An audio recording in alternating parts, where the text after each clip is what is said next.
My name is Caroline Cupit. I'm from the University of Leicester Sapphire Group and I'm presenting our new paper which is called Managerial Thinking in Neonatal Care, a qualitative study of place of care decision making for preterm babies born at 27 to 31 weeks gestation in England.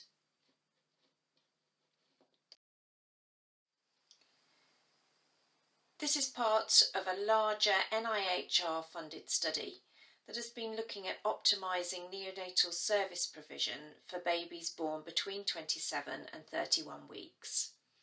The larger study has been looking at whether the unit type, i.e. whether a baby is born in a neonatal intensive care unit, a NICU, or a less intensive local neonatal unit, an LNU, impacts on the baby's outcomes.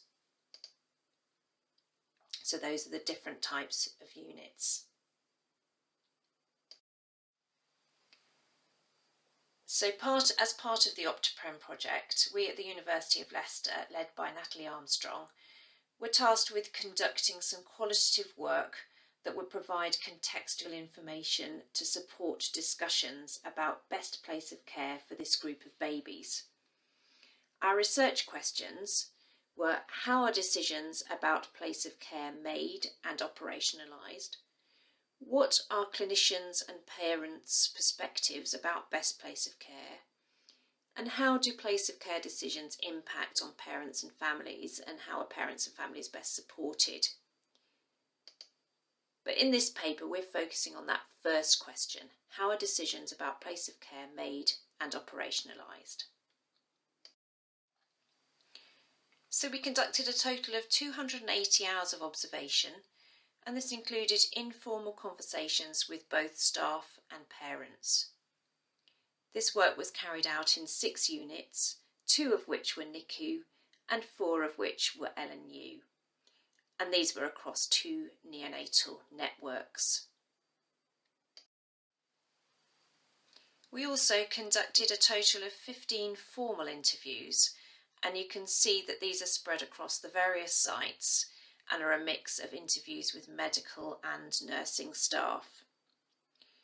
As I highlighted previously, we also did talk to parents, but the data from that part of the work will be reported in a future paper. So how are decisions about place of care made and operationalised? Here we're focusing on understanding how decisions about place of care are made and operationalised. This is really important context for anyone considering making recommendations about best place of care for this group of babies. If we don't understand the context, then it'll be difficult to make sensible recommendations for improvement. So I'm going to present our findings now. I'll be showing data excerpts on the slides in case any of you want to have this level of detail. But just a note to say that I won't be reading all of these clips and that you shouldn't need to either. So our findings make very clear that decisions about place of care are made in a context that involves multiple uncertainties, which are often rapidly evolving and which create considerable pressure for both parents and staff. So just a few examples of uncertainty. Where does the mother seek help? How imminent is delivery? What medical intervention is anticipated for either mother or baby? And what resources are available and where? So for instance, either in maternity or neonatal services, and that might include staffing or equipment or beds. So decisions about whether a mother and or her baby should go to a hospital with an LNU or a NICU, in the real world they happen within that uncertain and changing context. But at the same time, those decisions are also governed by protocols. For example, we can see here from this doctor's comment that there are guidelines relating to the gestational age of the baby and the staffing numbers for delivering particular forms of care. And these aren't completely standardised so that every LNU is able to deliver exactly the same care, or every NICU has the same policies. So, for example, a mother presents to a particular hospital and staff have to make contextual decisions about what to do in that situation, whether to send her elsewhere or keep her at that hospital. And as you can imagine, the real world situation isn't always an ideal scenario. So here the researcher observes that a mother presents at a site with an LNU, when actually she would have been better going straight to a hospital with NICU, and delivery is too imminent for her to be moved with the baby in utero. Sometimes staff are comfortable with managing a non-ideal situation, as in the next quotes, but that depends on numerous factors that go into a clinical judgment of risk. So it's important to recognise that decisions about place of care are not made in an abstract or an idealised scenario, but from this real world starting point, whether that's when mother first presents or further down the line. And furthermore, we're highlighting on this slide that the best place of care has to be constantly renegotiated during the course of a baby's time in neonatal services. This was often described as baby juggling or jiggling. So for the first time during ward round, there's also been no discussion of moving babies out. This is normally an ongoing discussion on ward rounds. Site 3, keep track of the babies they transfer out and out in their handover notes. We need to hassle on a daily basis. Consultant is telling nurses to get beds for a new transfer onto the unit. It can be quite frustrating for everybody. Sometimes we'll need beds, so we tend to ring a level 3 hospital. Sometimes we'll do a swap, so we'll have a baby and they can take one of our vented babies. So it's just like waiting for the transportation to come. If the baby's not on the priority list, then you need to wait for like 12 hours for the next shift before transport comes. So really there the stress comes in, waiting for the transporting to come. So it's worth noting that both decision making and the practical work of juggling babies was hugely labour intensive for staff, as the excerpts on this slide indicate.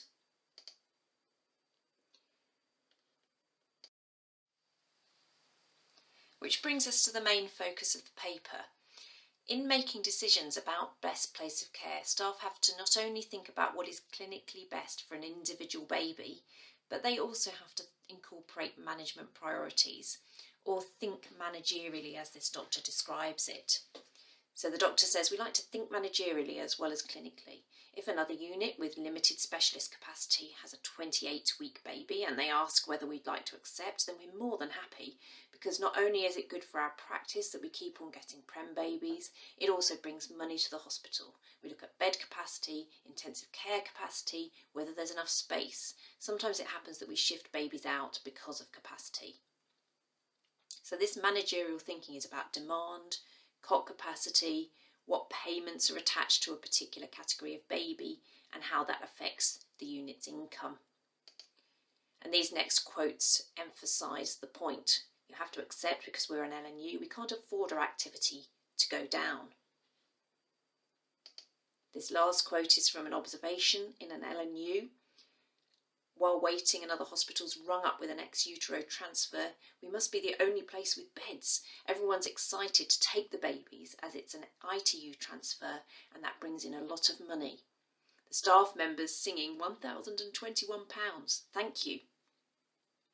So this juggling of babies and the attention to management priorities as part of that work is extremely challenging and time-consuming, as we saw previously.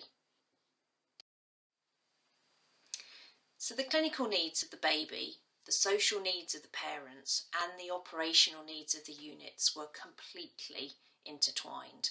We found that staff worked really hard to get that right, making space for the most sick babies, and also on many occasions trying to take account of the parent's social situation, such as transport or family circumstances.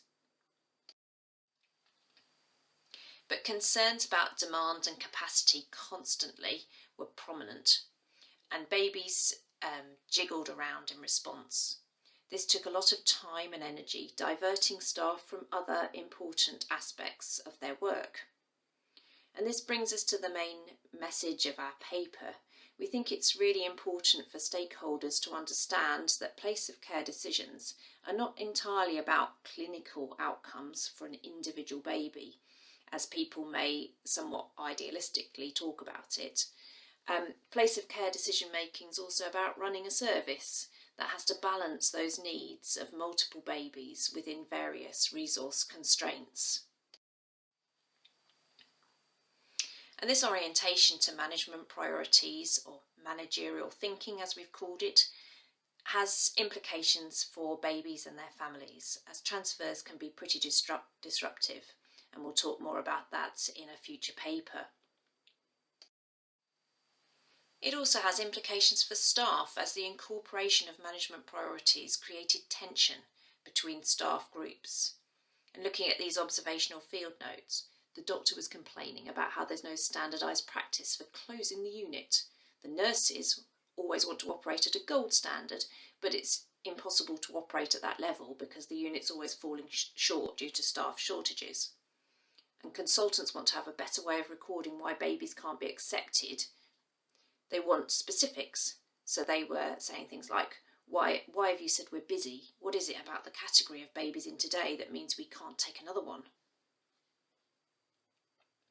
So we should just pause for a moment and recognise that although a lot of disruption and challenges for staff are unavoidable, these issues are the direct result of management priorities and systems. So we come to the paper's conclusions. First of all, we're suggesting that researchers and policymakers should take account of the organisational context in which place of care decisions for preterm babies are made. Secondly, demand and capacity management is an important element of neonatal care that may be overlooked, but it significantly organises how care is delivered. And thirdly, the dominance of demand and capacity management, or managerial thinking. Those considerations are likely to limit the impact of other improvement interventions, such as initiatives to integrate families into neonatal care provision. So thank you for listening. A reminder that this paper has been accepted by BMJ Open and should be published by the time this presentation becomes available.